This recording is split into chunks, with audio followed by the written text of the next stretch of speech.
What's up, GoFam? Okay, so tignan nyo GoFam to. Inabutan to ng semana.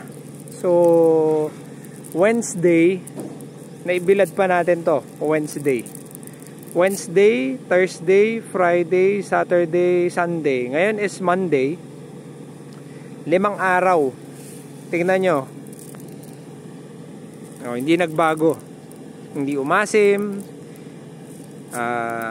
Hindi nangitim, diba? So yun GoFam, pag napaabot nyo ng mga 16 yung MC nya, meron pa siguro kayong mga ganyan, mga 5 to 7 days bago, alam mo yan, bago mag-iba yung quality ng bigas tuloy, bago mag-iba yung quality ng mais. Ayun. So napaka-importante na kahit man lang may skin dry mo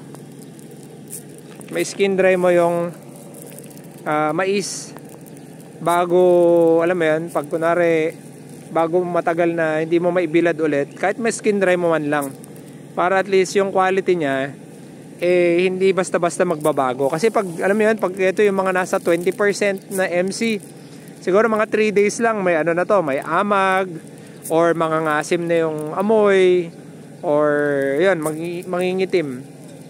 Okay, so yun GoFam, yung tip natin, as much as possible, kung kaya mong mas skin dry, better.